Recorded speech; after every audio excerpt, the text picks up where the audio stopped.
अमृतपाल वहाँ जाकर मूवमेंट क्यों नहीं चलाते जहाँ पर सिख माइनॉरिटीज़ में है, वहाँ जहाँ पर सिखों के साथ तशद्दुद हो रहा है, चाहे पाकिस्तान की बात हो चाहे कहीं और हिंदुस्तान में कई स्टेट लगा लो, वहाँ जाके मूवमेंट्स क्यों नहीं चलाते अमृतपाल? नहीं देखो, ये एक ना बंदे से ये क्वेश्चन में डालने वाली बात होती है, आप वहाँ क्यों नहीं करते। श्री गुरु गोबिंद सिंह जी कहते हैं कि सबसे पहले डायलॉग, उसके बाद कलम, फिर हथियार उठाना जायजा अगर इन सबसे बात ना बने तो। खालिस्तान अमृतपाल का सबसे बड़ा मुद्दा है। खालिस्तान में मुद्दा नहीं बोलूंगा, मैं सॉल्यूशन बोलूंगा बराबर। एक्सेप्ट करोगे अगर कोई उसमें हिंदू या मुसलमान प्रधानमंत्री बन जाता या ईसाई प्रधानमंत्री बन जाता उस स्टेट में? नहीं देखें, वो तो मनमोहन सिंह भी प्रधानमंत्री रहे हैं, 2% पॉपुलेशन से उठ के 98% पर राज किया, 10 साल राज किया। क्या आपके पास कोई अजिहा व्यक्ति नहीं है जो राज कर सके, प्रधानमंत्री बन सके? नहीं, जब देखें मेजॉरिटेरियन स्टेट बन जाती है ना तब प्रधानमंत्री। तो ड्रेन वाले बोल रहे हैं कि 21वीं सदी में 9th-10th के स्टूडेंट्स को हथियार उठाने के लिए मजबूर करना, कहीं ना कहीं जब करतार सिंह सराबे का जिक्र होता है, वो पायलट थे, यहाँ पर देश में बेरोजगारी है, पीसीएस आईएएस बनने की लिए प्रेरित क्यों नहीं करते अमृतपाल लोगों को? मैं तो पहली बात सुनूंगा, उनको ना एक तो ज्ञान नहीं है चीज़ों का, ना उन्हें मॉडर्निटी की समझ आई है, वो मॉडर्निटी में घुस तो गए हैं। पर रीना राय जो उनके साथ थी उस वक्त, तो वो आप पर गंभीर इल्ज़ाम लगाती हैं, फिर उसको रोक के रखा, दीप सिद्धू को शहीद बना दिया गया, करार दे दिया गया, बल्कि वो एक्सीडेंट हुआ था, शहीद नहीं, मुझे ना आप देखो उसकी खुद की स्टेटमेंट सुन ले, मैंने उसको किस वजह से रोका था, ये भी बात उन्होंने बताई होगी शायद। और उनको तो ये फ़र्क क्यों पड़ना चाहिए दीप सिद्धू को शहीद बनाया गया कि नहीं बनाया गया? उनको तो प्राउड होना चाहिए अगर उनका दीप के साथ रिश्ता था। आपको क्या लगता है आप खालिस्तान बनवा सकते हो? नहीं देखो, ये तो गुरु ने बनाना, मैं कौन होता हूँ बनाने वाला या तोड़ने वाला। अमित शाह सीधे तौर पर कहते हैं कि खालिस्तान हम उठने नहीं देंगे। नहीं, मेरे ख्याल से तो अजनाला वाली जो घटना हुई थी उसमें श्री गुरु ग्रंथ साहब को आपने ढाल बनाया, ये सब इल्ज़ाम आप पर लग रहे हैं। ऐसे तो कोई भी प्रोटेस्ट होगा, कभी भी गुरु ग्रंथ साहब को ढाल बना के थाने पे मेरी बात सुनो, थाने पे कब्जा और ढाल बनाना ये तो बाद के प्रोपेगेंडा की बात है। कौन चला रहा है प्रोपेगेंडा? कौन लगता है आपको इसके पीछे? प्रोपेगेंडा वही लोग चलाते हैं जिन्होंने संत जरनैल सिंह भिंडरांवाले के खिलाफ प्रोपेगेंडा चलाया था, जिन्होंने दीप सिद्धू के खिलाफ प्रोपेगेंडा चलाया, वो लोगों का काम। लोग कुछ लेफ्टिस्ट लोग हैं, कुछ वो चैनल्स वाले लोग हैं जिन्होंने सिखों से पैसा खा के चैनल्स बनाए, सिखों का पैसा खाया, चैनल बनाए, और आज वो किन्होंने बनाए? आपको पता ही है किन्होंने बनाए? नहीं, मुझे नहीं पता। यहाँ पे अभी एक निहंग सिंह का कत्ल हुआ, कोई इन्होंने खबर नहीं चलानी।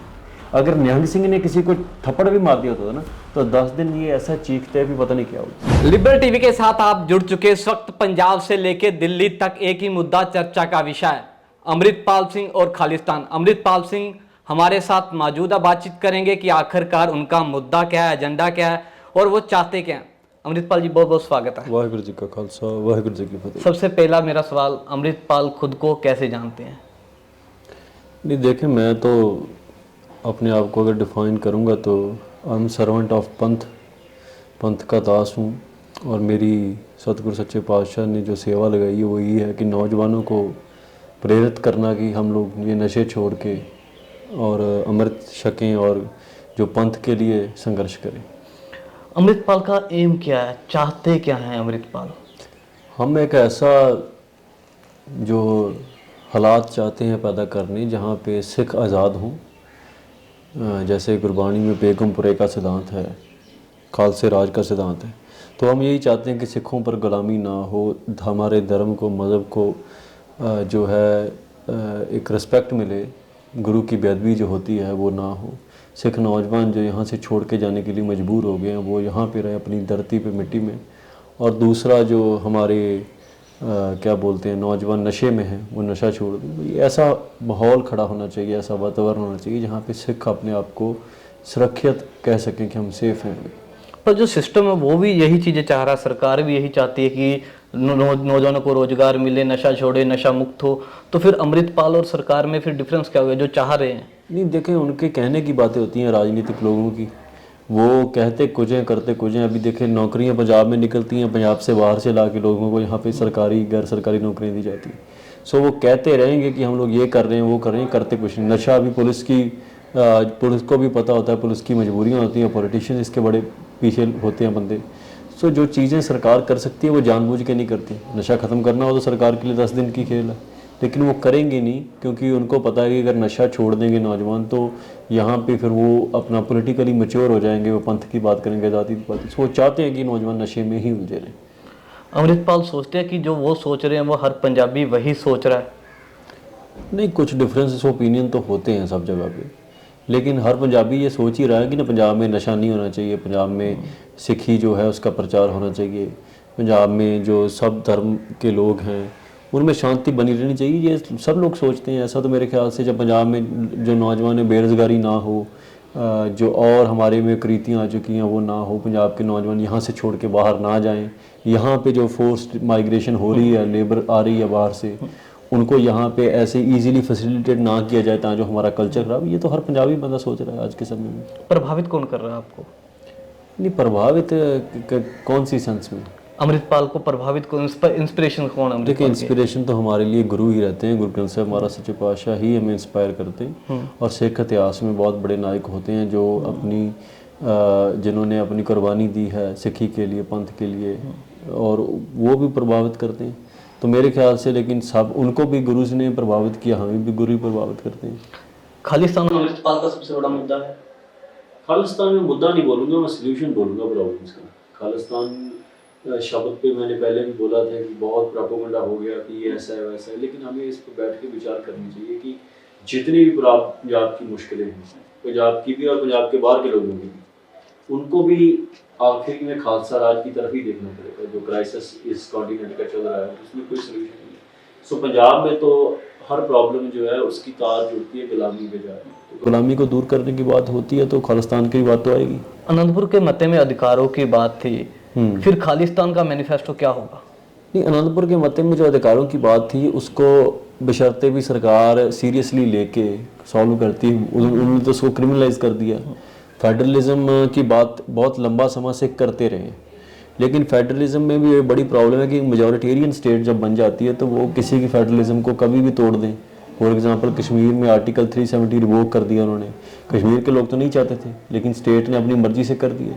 सो पावर इम्बैलेंस ऐसा है कि आज कुछ भी ना हो रहा हो तो हमें फ्यूचर को सिक्योर करने के लिए भी अपनी एक जो खालिस्तान का जो मता है उसमें तो सॉवरेनिटी की बात है। सॉवरेनिटी का अर्थ होता है कि हम अपनी जो हमारे रिसोर्सेस हैं, जो हमारा सब कुछ है जो पंजाब का, उसका हम डिसाइड करें फ्यूचर क्या होना चाहिए, ना कि कोई दूर बैठा दिल्ली में, यूपी बिहार में या महाराष्ट्र में बैठा बंदा ये डिसाइड करे पंजाब के साथ क्या होना चाहिए। अमृतपाल के पास रोड मैप क्या है खालिस्तान बनाने के लिए? ये रोड मैप इसका देखें प्री डिफाइंड कुछ नहीं होता। मैं आपको सीधी बात बताता हूँ, ब्रिटिशर्स के खिलाफ जब ये शुरू हुआ संघर्ष तो किसी के पास ऐसा रोड मैप नहीं होता है। तब देखें इलेक्शंस भी चलती थी, कांग्रेस पार्टी या दूसरी पार्टी से इलेक्शन भी लड़ती थी, प्राइम मिनिस्टर बनते थे पंजाब के, और पुलिस में भी लोग जाते थे यहाँ के लोकल लोग।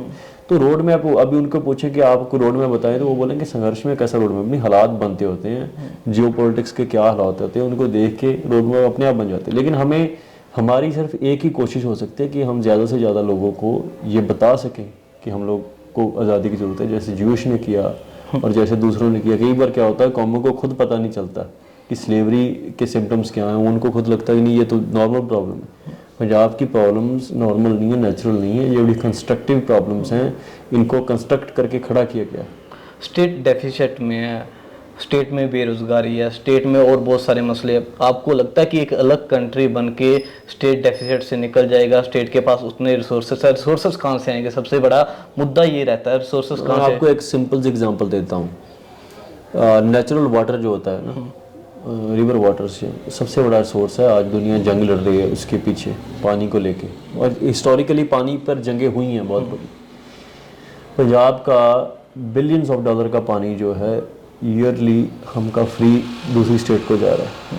सबसे बड़ा नेचुरल रिसोर्स हमारा वेस्ट जा रहा है, जिसके बिना सर्वाइवल पॉसिबल नहीं है। एग्रीकल्चर हम लोग पूरे इंडिया को या इंडिया से बाहर के लोगों के लिए भी एग्रीकल्चर इनफ यहाँ पे प्रोड्यूस करते हैं, जिससे हमारी लैंड जो है वो वेस्ट हो रही है पेस्टिसाइड्स की वजह से। एग्रो बेस्ड इंडस्ट्री बहुत बड़ी पंजाब में है, वाटर पंजाब में है, नेचुरल है, पंजाब का एनवायरनमेंट बहुत सी चीज़ों को सपोर्ट करता है, इंडस्ट्री से लेके, गुड इंडस्ट्रीज हो सकती है, टूरिज़्म का हो सकता है। सो मेरे ख्याल से इजराइल जैसी कंट्री अगर सक्सेसफुल हो सकती है जहाँ पे कुछ नहीं होता, जो एक रेतला इलाका है, रेगिस्तान है, वहाँ पे फार्मिंग भी उन्होंने बड़ी एडवांस की हुई है। हमारी आज भी स्टेट की हालत बहुत अच्छी है दूसरी स्टेट से इकनॉमिकली अगर हम देखें तो, और इकनॉमिकली अगर सिख दुनिया में जाके प्रॉस्पर कर सकते हैं, बहुत बड़े अहदों पे बड़े कारोबार खोल सकते हैं, तो सिख पंजाब में भी बहुत बड़ी इन्वेस्टमेंट्स करके पंजाब को एक बहुत अच्छी जो है स्टेट बना सकते हैं। तो मुझे ऐसा लगता है कि एक तो फ्यूचरिस्टिक सवाल है, जैसे फ़लस्तीन के लोग संघर्ष लड़े, उनको ये बात का फ़र्क नहीं पड़ता कि फ़लस्तीन का फ्यूचर क्या होगा। करंटली जो स्लेवरी होती है उसको डिफाई करना ज़रूरी होता है, उससे बाहर निकलना ज़रूरी होता है। आपको ये कमरे में बंद कर दिया जाए, आपसे ये पूछा जाए कि आप बाहर जाके करेंगे क्या, लेकिन आप बोलेंगे नहीं ये मसला नहीं है, मसला ये है कि हम यहाँ से निकलना चाहते हैं, पहले हमें निकलना है, हम कुछ करें ना करें वो अलग मसला है। हमारा तो वैसे सक्सेसफुल होगा क्योंकि हमारा खालसा राज भी था, तो हमारे सिखों के पास एक बहुत बड़ा आइडिया है, डाइवर्सिटी को सेलिब्रेट करने का भी आइडिया, रिस्पेक्ट करने का भी आइडिया, काम करने का भी आइडिया है। नाम जपो कृत करो वर्ण छपो, हमारे ये सिद्धांत है, हम कृत करते हैं, मेहनती लोग हैं, सो हमें ऐसी कोई प्रॉब्लम नहीं आ सकती। रिपब्लिक ऑफ सिख होगा या सेकुलर स्टेट की आप मांग कर रहे हो? नहीं, देखिए जो खालसे का राज है वो हमेशा से, सेकुलर शब्द की डेफिनेशन बड़ी वेग है। हम तो कहते हैं सरबत दा भला, सेकुलरिज्म में भी लोग डिफाइन करते हैं कि सेकुलर क्या होगा। अमेरिका में सेकुलरिज्म डिफरेंट काम करता है, इंडिया में डिफरेंट है, यूरोप में डिफरेंटली काम करता है। सेकुलरिज्म अपने आप डिफाइन कर लेते हैं लोग, लेकिन जो खालसे की डेफिनेशन है वो अपने आप डिफाइन नहीं होती। खालसे में सबको ही रिस्पेक्ट मिलती है, और ये नहीं बंदिश कहते हैं, हम दिल से रिस्पेक्ट करना चाहते हैं लोगों की, दूसरे मजहबों की। और वो गुरु साहब ने हमें बताया कि दूसरों के लिए कुर्बानी भी करनी पड़ती है कभी कभी, आप चाहे उनसे सहमत हो या असहमत हो। एक्सेप्ट करोगे अगर कोई उसमें हिंदू या मुसलमान प्रधानमंत्री बन जाता या ईसाई प्रधानमंत्री बन जाता उस स्टेट में? नहीं, देखें वो तो क्रेडिबिलिटी पे डिपेंड करता है, वो तो बंदे की एक्सेप्टेंस होगी, वो होनी चाहिए। जैसे दीवान मोहकम चंद है, महाराजा रणजीत सिंह के राज में हिंदू होने के बावजूद वो बड़ा जनरल था और रहा है वहाँ पे, और उसके जो अपने फॉरेन मिनिस्टर थे वो मुस्लिम थे। सो मेरे ख्याल से ये डिपेंड करता है कि वो बंदा, पंजाब के देखिए लोगों का एक अलग कल्चर है, अभी तो बहुत डिल्यूट हो गया। अभी तो पंजाब के मुसलमानों को लगता है उनका कल्चर अरब कल्चर है, हिंदुओं को लगता है उनका कल्चर जो दिल्ली के पार का वो कल्चर है। सो अगर पंजाब के लोग सॉवरन हो जाएंगे तो उनको ये क्राइसिस ही खत्म हो जाएगा, वो एक दूसरे को ख़त्म करने की बात ही नहीं करेंगे, मिलजुल के रहेंगे तो एक कल्चर एक होगा, रिलीजन अलग अलग भी होंगे, प्रैक्टिसेस अलग होंगी, लेकिन उसमें भी अगर कोई काबिल इंसान ऊपर उठ के आता है तो उसमें क्या मसला है। अमृतपाल वहाँ जाकर मूवमेंट क्यों नहीं चलाते जहाँ पर सिख माइनॉरिटीज़ में है, वहाँ जहाँ पर सिखों के साथ तशद्दुद हो रहा है, चाहे पाकिस्तान की बात हो चाहे कहीं और हिंदुस्तान में कई स्टेट लगा लो, वहाँ जाके मूवमेंट्स क्यों नहीं चलाते अमृतपाल? नहीं, देखो ये एक ना बंदे से ये क्वेश्चन में डालने वाली बात होती है, आप वहाँ क्यों नहीं करते। मैं यहाँ पे पैदा हुआ, मैं यहाँ के क्राइसिस को ही डील करूँगा, और मैंने ये ओपनली कहा हुआ कि सिखों का क्राइसिस स्लेवरी से जुड़ा है। अगर पाकिस्तान में या कहीं और जगह भी सिखों के साथ दुर्व्यवहार होता है, उसकी ये सबसे बड़ी वजह है कि हमारे पास पावर नहीं है। अगर हमारे पास पावर होती तो हम कंट्रीज़ के साथ नेगोशिएट करके सिखों की हालात बेहतर कर सकते थे। उनको पता होगा इन एक सिख के पीछे कंट्री खड़ी हुई है। अब हमारी दुर्दशा इसीलिए हो रही है, तो मैं कहता हूँ हमारे पहला अपना घर बनाना होगा, उसके बाद सिखों की दुनिया भर में सारी प्रॉब्लम्स अपने आप ख़त्म हो जाएंगी, कम हो जाएंगी, नहीं ख़त्म भी होगी तो। क्योंकि फिर देखें अब फ्रांस में हमें दस्तार बंद पहनने का अधिकार नहीं है, तो अगर गवर्नमेंट नेगोशिएट करें, ट्रेड के मसले होते हैं तो वो बोलेंगे हमारे सिखों को वहाँ पे आप राइट दें, हैं, तो वो हो जाता है इजीली गवर्नमेंट के लेवल। आपको लगता है हिंदुस्तान गवर्नमेंट नहीं सिखों के लिए वो नेगोशिएशन करती दूसरी गवर्नमेंट से? अरे वो नेगोशिएशन छोड़ें, वो तो सिखों पे खुद अटैक कर रही है। आप यहाँ पे जो आइडेंटिटी पे हमारे अटैक होते हैं, सिखों को के साथ हिंदू बोलना या सिखों को पकड़ के जेल में डालना, ये चीज़ें करनी, वो नेगोशिएशन में वो क्या करेंगे, वो तो खुद अटैकिंग मोड पे होते हैं। सिखों को जलील किया जाता है हर जगह पे। हमारी चाहे स्टूडेंट मेरे पास आते हैं और कड़े पहनने नहीं दिए जाते, स्कूल में दस्तार नहीं पहनने दी जाती, और यहाँ पे सिख जेनोसाइड हो चुका है, उन्होंने दरबार साहब पे हमला किया हुआ है। तो मेरे ख्याल से वो गवर्नमेंट नेगोशिएशन की तो बात ही छोड़ दें, वो तो गवर्नमेंट ऐसी गवर्नमेंट है कि अगर सिख जेनोसाइड के लिए माफ़ी मांगनी होती है तो वो सिख को आगे ले आते हैं कि तुम माफ़ी मांगो, मनमोहन सिंह से मंगवाइए।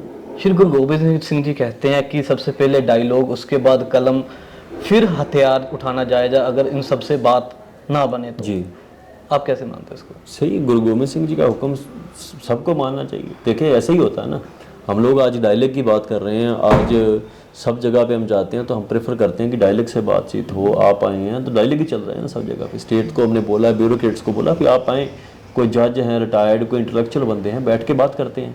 बैठ के मसले हल होने चाहिए। जो हथियार होता है वो तो लास्ट ऑप्शन, जब किसी के पास कोई जरिया नहीं बचता तो आप खुद को भी डिफेंड करेंगे, अपनी आइडियोलॉजी को भी डिफेंड करेंगे। तो मेरे ख्याल से डायलॉग हथियार के बाद में भी तो डायलॉग ही जाता है ना, जंग लड़ने के बाद दो मुल्क फिर डायलॉग पे आते हैं, तो उससे पहले डायलॉग करना चाहिए। मुझे लगता है कि ये प्रेफरेबल वे होना चाहिए कि आप बातचीत से मसले हल कर लें। अमृतपाल डायलॉग के रास्ते से ही आगे बढ़ेंगे या हथियार भी उठाएंगे? नहीं, मैं तो पहले बोल चुका हूँ, ये स्टेट डिफाइन करती होती हमने क्या करना है। स्टेट अगर हमारे साथ डायलॉग ही करेगी तो हम पागल थोड़ी हैं कि हम हथियार उठा देंगे। डायलॉग से तो डायलॉग से बात होगी ना। तो ड्रीम वाले बोल रहे हैं कि 21वीं सदी में 9th-10th के स्टूडेंट्स को हथियार उठाने के लिए मजबूर करना, कहीं ना कहीं जब करतार सिंह सराबे का जिक्र होता है, वो पायलट थे, यहाँ पर देश में बेरोजगारी है, पीसीएस आईएएस बनने की लिए प्रेरित क्यों नहीं करते अमृतपाल लोगों को? मैं तो पहली बात सुनूंगा, उनको ना एक तो ज्ञान नहीं है चीज़ों का, ना उन्हें मॉडर्निटी की समझ आई है, वो मॉडर्निटी में घुस तो गए हैं, ना उन्हें वेस्टर्न मॉडर्निटी का फिनोमेना समझ आया है, ना उन्हें पूर्व की ये अध्यात्म की बिल्कुल समझ है। वो एक चाइल्डिश बिहेवियर है उनके अंदर भी, हर चीज़ पे रिएक्ट करना, मतलब वही चीज़ों पे रिएक्ट करना है जो चीज़ें सिखों की उल्ट जाती हैं। तो उनको मैंने कहाँ पे बोला है अभी बच्चों को आईपीएस आईसीएस नहीं बनना चाहिए, कहीं बोला मैंने ऐसे? मैं तो ये बोल रहा हूँ, और हथियार उठाने की बात तो मैंने नहीं की, ये तो गुरु गोविंद सिंह ने कहा। अमृत शिखादे के टाइम पे बच्चा 9वीं में हो 8वीं में हो, उसको अभी इजराइल जैसी जो सक्सेसफुल कंट्रीज़ हैं उन्होंने मिलिट्री ट्रेनिंग लाजिम की हुई है, वहाँ पे हर बच्चे को जाना पड़ता है मिलिट्री ट्रेनिंग में। यहाँ पे जब आप बच्चों को फौज में डालने की बात होती है तो मिलिट्री आर्मी स्कूल्स में भेजते हैं, वहाँ पे प्रैक्टिस शुरू होती है। गेम क्या है वैसे, स्पोर्ट्स क्या है? स्पोर्ट्स बच्चों को इसीलिए होता है ना कि बच्चे फिजिकली फिट हो, हाँ, उनको ट्रेनिंग की, शूटिंग की ट्रेनिंग दी जाती है, हर चीज़ की। तो मेरे ख्याल से उनको, मेरे ख्याल से ये फिनोमेना की बिल्कुल समझ नहीं है, उनके जो मुंह में आता बोल देते हैं, हमें उनको इग्नोर कर देना चाहिए। क्योंकि वो अगर कोई बच्चा हो तो बच्चा जिद पकड़ ले कोई कि मैं ऐसी बातें बोलूँगा, तो हम क्या करेंगे उस पर, मतलब उसको कुछ कह तो सकते नहीं है, जो अपना बोलते हैं। दीप सिद्धू से कितना प्रभावित होते हो? दीप सिद्धू हमारे आइडल हैं, हमारी जत्थेबंदी के प्रमुख थे वो, और उन्होंने मतलब जो सिख सॉवरेनिटी की बात है बड़े लंबे समय के बाद जो उठी है बात, उन्होंने की है और बड़ी ब्रंटली की है और बड़ा ओपनली डायलॉग किया है स्टेट के साथ भी हर जगह पे। तो मुझे लगता है कि वो अभी यूथ की इंस्पिरेशन है, तो वो रहेंगे। पर रीना राय जो उनके साथ थी उस वक्त, तो वो आप पर गंभीर इल्ज़ाम लगाती हैं कि उसको रोक के रखा, दीप सिद्धू को शहीद बना दिया गया, करार दे दिया गया, बल्कि वो एक्सीडेंट हुआ था, शहीद नहीं, मुझे ना आप देखो उसकी खुद की स्टेटमेंट सुन ले, मैंने उसको किस वजह से रोका था, ये भी बात उन्होंने बताई होगी शायद। मैंने यही कहा था कि आप कुछ ऐसी स्टेटमेंट ना दें जो फैमिली के खिलाफ जाए या किसी के भी खिलाफ जाए, ठीक है? और जो वो चाहती थी वो मेरे हाथ में थोड़ी है। मैं पहले भी टीवी में बोल चुका हूँ कि अगर उनका दीप सिद्धू के साथ रिलेशनशिप था तो मैं तो मानता हूँ ये बात था, मैं तो डिनाई नहीं करता हूँ, लेकिन फैमिली माने या ना माने ये मेरे हाथ में कैसे हो सकता है? मैं तो ये मान सकता हूँ और मैं मानता भी हूँ। पर वो अगर मैंने उनको रोका तो मैंने तो इसी चीज़ के लिए रोका था कि अगर आप देखें अभी वो उन चैनल्स पे जाना जो दीप सिद्धू कितना एंटी है, जिन्होंने दीप सिद्धू को कैरेक्टर असैसिनेशन किया है, और उनको तो ये फ़र्क क्यों पड़ना चाहिए दीप सिद्धू को शहीद बनाया गया कि नहीं बनाया गया? उनको तो प्राउड होना चाहिए। अगर उनका दीप के साथ रिश्ता था तो उनको प्राउड नहीं होना चाहिए दीप सिद्धू शहीद है। और उन्होंने खुद बोला था पहले कि जब एक्सीडेंट हुआ तो मैं सो रही थी, आई वाज स्लीपिंग, तो मुझे नहीं पता चला। तो मेरे ख्याल से मैं रीना राय को, देखो मुझे ऐसा लगता है कि उनको जो है ना यहाँ के फिनोमेना समझ में नहीं आते, जैसे गवर्नमेंट्स यहाँ पे ऑपरेट करती हैं, बंदों को कैसे ख़त्म करना है। तो मैंने तो पहले दिन ही बोला था अपनी स्टेटमेंट में कि देखिए एक्सीडेंट करवा के एम्बुलेंस में दीप को अकेले लेके गए, वहाँ पे लैक ऑफ ट्रीटमेंट की वजह से बंदा मार दें तो स्टेट ने तो मर्डर कर दिया है। और वहाँ उस स्टेट में होना, जो स्टेट में हरियाणा में सेंटर की गवर्नमेंट है, उसके बाद वहाँ पे हॉस्पिटल में ले जाके उसको ट्रीट ना करना, या एम्बुलेंस में कुछ कर देना, ठीक है?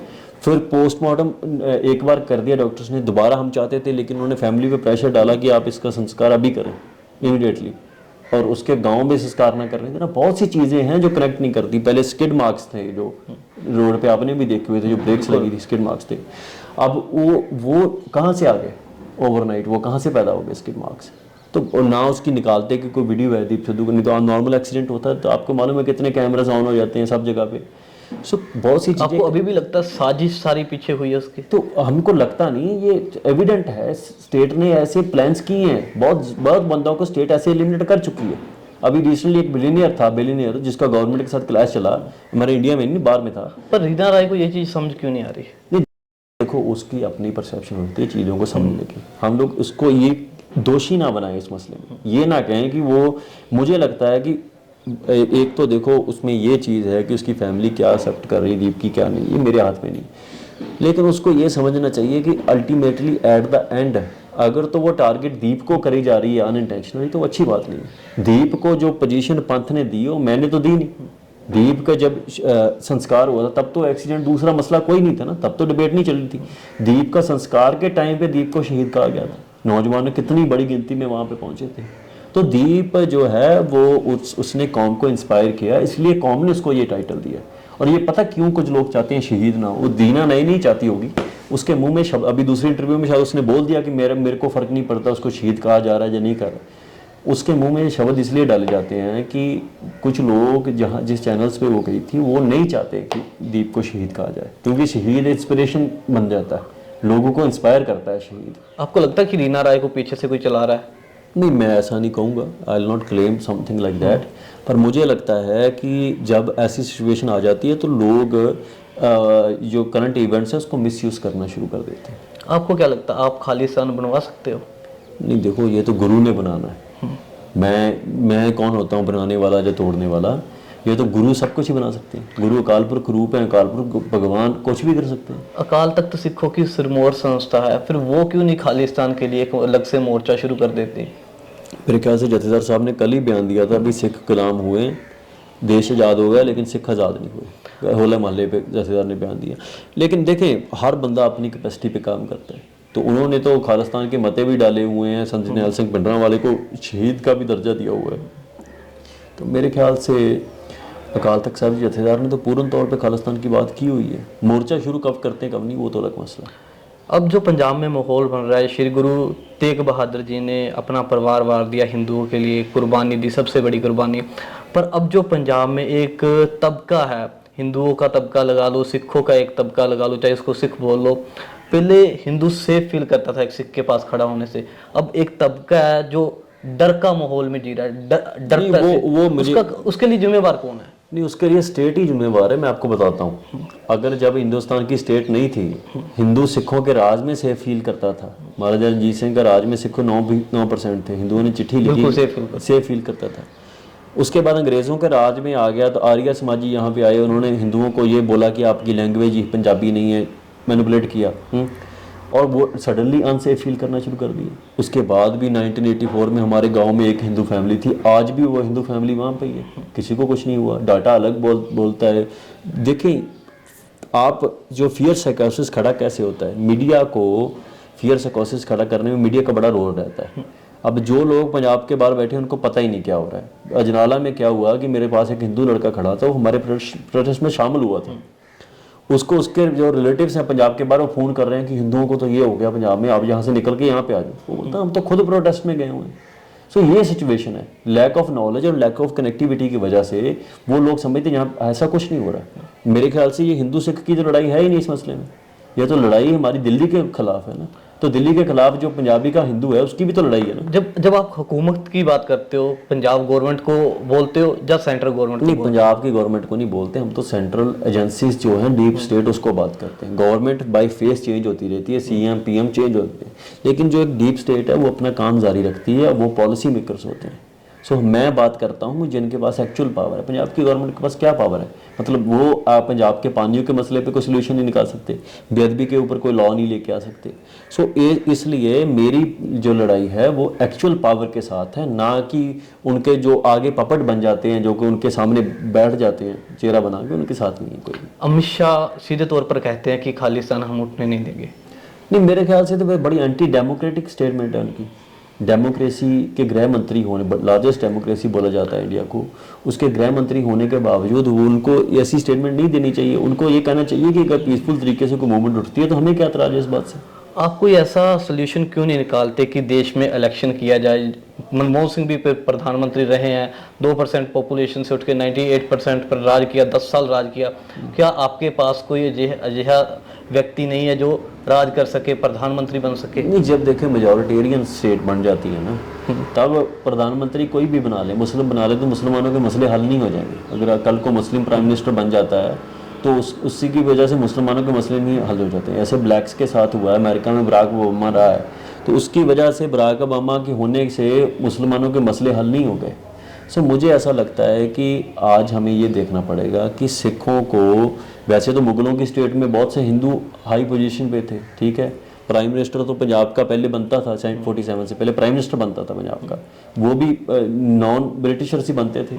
तब भी आज़ादी क्यों ज़रूरत होती है? क्योंकि आज टोकन की तरह सिखों को यूज़ किया जाता है, दिखाने के लिए होगा कि सिख बैठा है उहदे पे। ज्ञानी जैल सिंह राष्ट्रपति थे, ज्ञानी राष्ट्रपति का ओहदा सबसे बड़ा है इंडिया में, आप ये मानते हैं ना? बिल्कुल। राष्ट्रपति ज्ञानी जैल सिंह ने अपने एक दोस्त को फ़ोन किया था, वो एक MLA भी नहीं था, उनके रिश्तेदार की डेड बॉडी नहीं दे रहे थे पुलिस वाले, तो ज्ञानी जैल सिंह ने फ़ोन किया भी मैं आपसे विनती करता हूँ राष्ट्रपति होने के नाते, नहीं जैल सिंह आपका दोस्त होने के नाते, मदन लाल शायद किसी को फ़ोन किया था, मुझे याद नहीं अभी, कि आप हमारे रिश्तेदार की डेड बॉडी करवा दें। ये हालात है सिख प्रेसिडेंट की।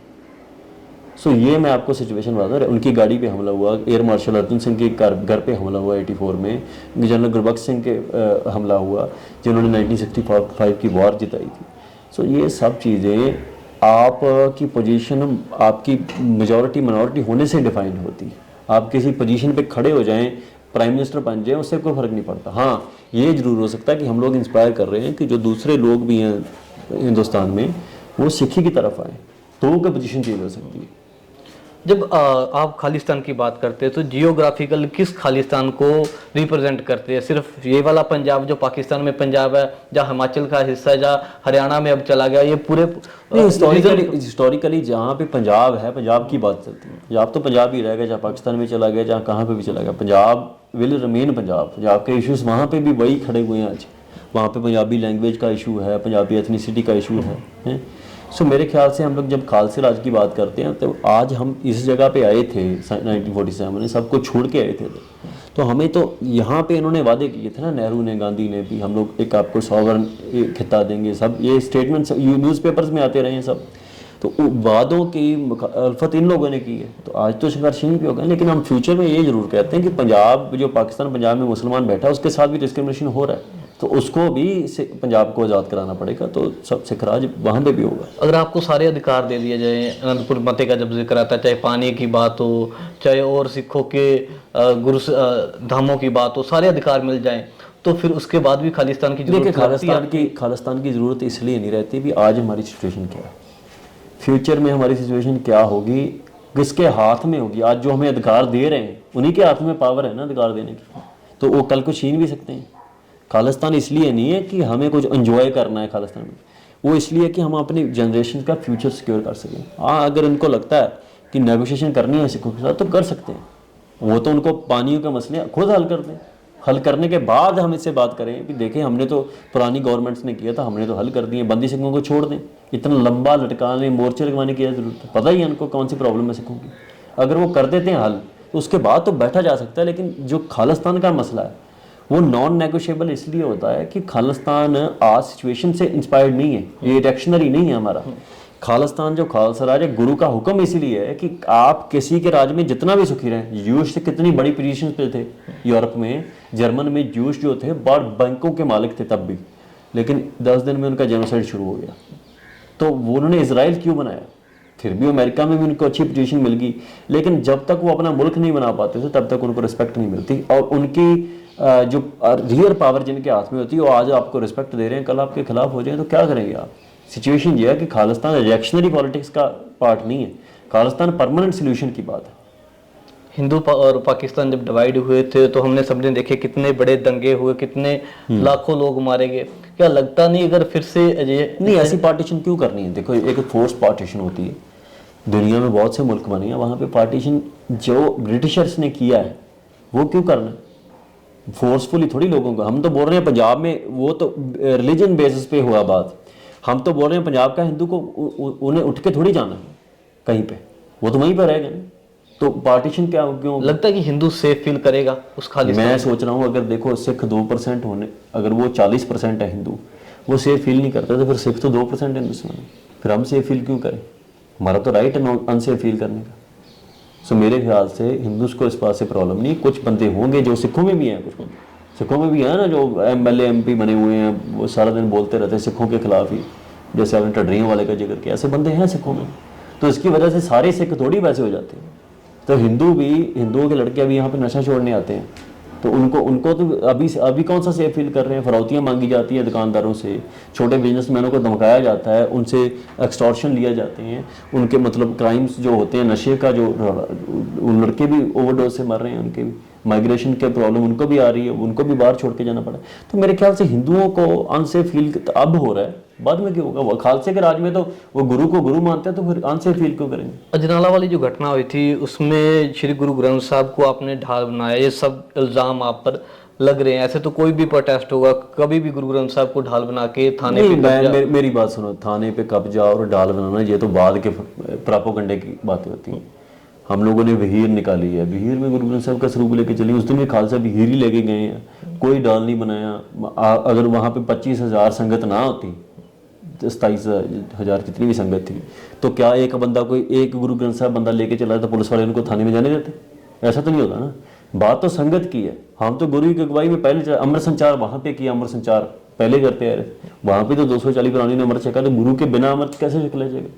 तो थाने के अंदर ऐसा तो नहीं है, अभी थाने की जब ओपनिंग होती है तब तो गुरु ग्रंथ साहब का प्रकाश लेके जाते हैं वहाँ पे, जब नया थाना बनाना होता है। तो बाद में क्या हो गया, वहाँ पे हमने निकाल के तो प्रकाश किया नहीं महाराज का, पालकी साहब ही लेके गए पूरी अंदर, पालकी साहब ही बाहर लेके चली गई।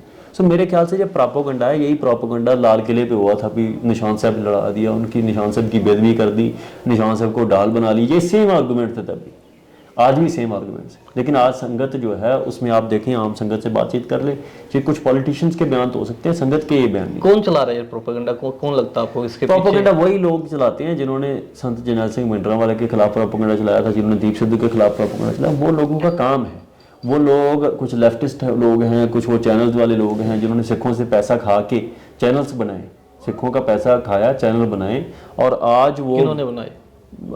आपको पता ही है किन्होंने बनाए? नहीं, मुझे नहीं पता। यहाँ पे कई चैनल्स हैं, स्पोक्समैन जैसे चैनल्स हैं, जिन्होंने उच्चादर बाबे नानक का एक ट्रस्ट बनाया था, जिसे सिखों से पैसा लिया, उसके बाद स्पोक्समैन अखबार शुरू की, और आज उनका रोल ये है कि जो एक समय पे लाला जगत नारायण का रोल था ना, जगबानी वाले, हाँ, वो रोल आज अदा कर रहे हैं। लेकिन तब तो बोलते थे लाला जगत नारायण हिंदू था इसलिए कर रहा था, आज देखें, आज तो ये सिख होने के बावजूद कर रहे हैं, तो हम झूठ तो नहीं बोल सकते। आज अगर कोई मीडिया में सबसे ज़्यादा नेगेटिव चल रहा है तो वो एक सिखों के पैसे पे बना हुआ चैनल है, जो सिखों के उल्ट चलता है हर मसले में। अब जो मणिकरण साहब में जो हुआ, जो घटना, वहाँ पे इन्होंने टाइटल लगा के चलाया, पंजाबियों ने की गुंडागर्दी। हालांकि इनको, ये कौन होते हैं उसका कंक्लूजन निकालने वाले, किसने गुंडागर्दी की? जहाँ पे मेरे पास 4 लड़के हैं जिनको बड़ी चोटें लगी, गाड़ियाँ तोड़ दी गई पंजाबी नंबर वाली, पंजाब नंबर वाली। तो ये इन्होंने, ये चैनल्स की एक प्रोपेगेंडा। अभी एक निहंग सिंह का कत्ल हुआ, कोई इन्होंने खबर नहीं चलानी। अगर निहंग सिंह ने किसी को थप्पड़ भी मार दिया होता था ना, तो 10 दिन ये ऐसा चीखते हैं भी पता नहीं क्या होगा। सो मेरे ख्याल से ये चैनल जो है ना, इनके अंदर एक इन्फिनिटी है, लैक ऑफ इंटेलेक्ट है। और वो जो बहन जी वहाँ पे जो डिबेट करती हैं, मैं बड़ी रिस्पेक्ट के साथ कहता हूँ, उनके पास इंटेलेक्ट की तो दूर दूर तक कोई चीज़ नहीं है। वो, उनको पता ही नहीं है डिबेट क्या होती है, डिस्कशंस क्या होती हैं, कैसे वो। देखिए इस मसले में भी जो हुआ था, उन्होंने ये दीप सिद्धू का कैरेक्टर असैसिनेशन करने के लिए, पहले भी दीप सिद्धू ने अपने मुंह से बोला था, फिर स्पोक्समैन ने मेरे खिलाफ सीरीज चलाई, हर वो बंदा जो आज मेरे खिलाफ होगा, स्पोक्समैन वाले ये उसके पास जाएंगे, उसके आगे माइक कर देंगे, इनका एजेंडा है। हथियारों के लाइसेंस रद्द हो गए, ये खबरें भी चली थी। नहीं देखो, वो एक ना सिस्टम क्या होता है कि खबरें, पहली बात तो गवर्नमेंट तो कह रहे थे हमने कोई ऐसी लिस्ट नहीं निकाली। अगर गवर्नमेंट रद्द करेगी तो इन्फॉर्मेशन पब्लिक तो करेगी नहीं, अगर करेगी तो ये तो बहुत बड़ा फ्लॉ है, ये तो बहुत बड़ा सिक्योरिटी लैप्स है ना, किसी का लाइसेंस वेपन रद्द करना और उसके बाद उसको पब्लिक इन्फॉर्मेशन। ये तो मूसे वाला मसला हो गया ना, जैसे मूसे वाले की सिक्योरिटी वापस लेके पब्लिक कर दिया था बात, और उसके बाद मर्डर हो गया। सो मेरे ख्याल से ये लिस्ट ऑफिशियल है नहीं, गवर्नमेंट ने नहीं निकाली हुई। अगर गवर्नमेंट ने निकाली है तो बहुत बड़ा सिक्योरिटी लैप्स है, जिसमें गवर्नमेंट ये बता रही है कि देखिए इन बंदों के हथियारों के लाइसेंस हमने रद्द कर दिए। ये बेवकूफ़ी वाली बात है, मेरे ख्याल से ये मीडिया ने खुद ही चला दी। इंटेलेक्चुअल की बात की, अमृतपाल के साथ कितने लोग इंटेलेक्चुअल जुड़े हुए हैं जो आगे की प्लानिंग कर सकते हैं, चाहे राजनीतिक हो चाहे युद्ध स्तर पर हो? क्या लगता है कि राजनीति? मेरे साथ जो सिख इंटेलेक्चुअल्स हैं, उसमें कुछ हिंदू लड़के भी हैं, सब वो हम लोग बैठते हैं कभी कभी, और हम लोग को प्लानिंग ऐसे नहीं होता कि जैसे कोई फ्यूचर प्लानिंग करना है, लेकिन मौके पे जो चीज़ें चल रही होती हैं उनको प्लान करना जरूरी हो जाता है। सो बहुत से ऐसे हैं सिख इंटेलेक्चुअल आते रहते हैं, बात चलती रहती है। आखिरी सवाल मेरा, क्या आगे के प्रोग्राम है, क्या आने वाले? हमारा प्रोग्राम अभी 26 तारीख को एतवार के दिन जो पे है वो प्रोग्राम हमारा अकाल तख्त साहिब पे अमृत संचार का प्रोग्राम है, अमृत छकाने का प्रोग्राम है, जो पहले भी हमने किया था अक्टूबर में। तो वही प्रोग्राम, क्योंकि संगत बार बार बोल रही थी कि अमृत संचार अभी कहाँ पे होगा, तो हमने सोचा कि इस बार 26 मार्च को हम अकाल तख्त साहिब पे अमृत संचार कराएंगे, वो उसी का प्रोग्राम करेंगे। बहुत बहुत शुक्रिया। ठीक है, खालसा वाहिगुरू जी की फतेह। वाहिगुरू जी का खालसा, वाहिगुरू जी की फतेह।